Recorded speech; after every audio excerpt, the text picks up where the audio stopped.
person? Oh, right, excellent, wonderful. He's standing up. Please, everybody, put your hands together for the one, the only, Mr. Rob Anderson!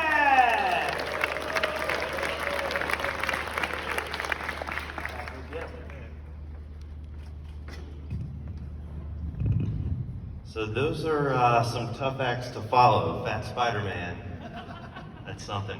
So guys, I'm here to talk about the most exciting part of technology, and that is the mainframe. They're moving quick, and there's a whole lot going on. What's really happening is everybody's scrambling to try and figure out how to get off of them. I'd like to talk a little bit about a project that we did with the New York Times to do just that. Mainframes have been around for a couple of years. COBOL just turned 60 this year, and mainframes predate COBOL. So that's like 18 times older than the average age of the people in this room. Now, even though they are so old, they still do a lot of work. 71% of Fortune 500 companies still run mainframes.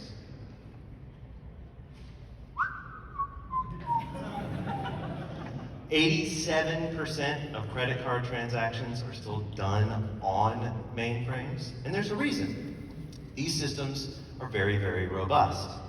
They're very good at what they're doing, so why would you want to get rid of them? Well, unfortunately, everybody that knows anything about mainframes is retiring or already dead. And the number of people that are able to do stuff with these mainframes is reducing at a pretty alarming rate, 67% since 2009. The other thing is as cloud infrastructure becomes less and less expensive, and as bare metal even becomes less expensive in comparison, the mainframe costs a shitload to run. And those two combinations of things are typically what drives folks to do something with the mainframe. Now, New York Times had this problem. It cost a whole lot to run a mainframe that was responsible for all of their home deliveries. Astonishingly, and I couldn't believe this number when I saw it, $500 million worth of annual revenue pours through this 40-year-old application.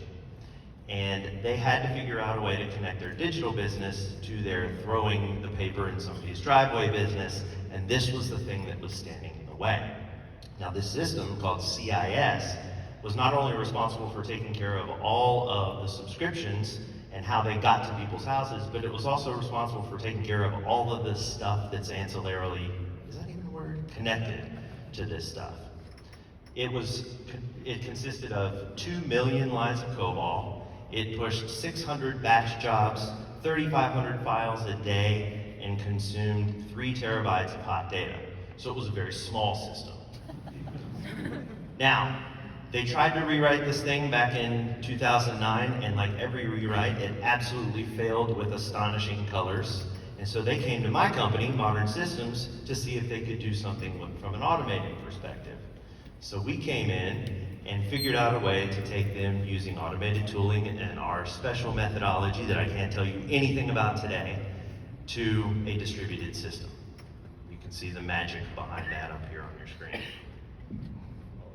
Now, interestingly enough, a lot of automation and a lot of the assessments that go into this automation are relatively straightforward and easy. And what takes the most time is the testing of the stuff that comes out the other side, as well as the tuning of the infrastructure. Now, when they started to figure out how all this stuff worked through the testing process, they decided to shift gears and go from a bare metal infrastructure to the cloud. They said, look, we can get the performance that we want out of the cloud, so, oh, by the way, hey guys, I know this is a huge system, but we're gonna turn our wheels and go in the opposite direction. I hope that's not that big of a deal. Now, you take a monolithic mainframe, you convert it to monolithic Java in their case, and then you stick it in the cloud, you're not really gonna get any good stuff from that situation, so you have to break it up into microservices. So they went about doing all of this, and they were able to do this and gain standardization, integration with their digital system, and get the agility that they were looking for across all their other stuff. And oh, by the way, they were able to save 70% in costs, which included the cost of the project and of the surgery that I had to have after banging my head against the wall. So what is it that we do? What is Modern Systems? We are a mainframe company. Do not let my age fool you. I am in the mainframe business. We convert mainframes into things that people who are alive today can use. And sorry guys, I see a couple old folks shaking their heads. And we've done work for most of the largest banks, insurance companies, governments, and other companies that have been around since the 90s and do a whole lot of transactional stuff. And if you want to learn a little bit more about how mainframes work and how they don't work, you should check us out on the web. Thank you.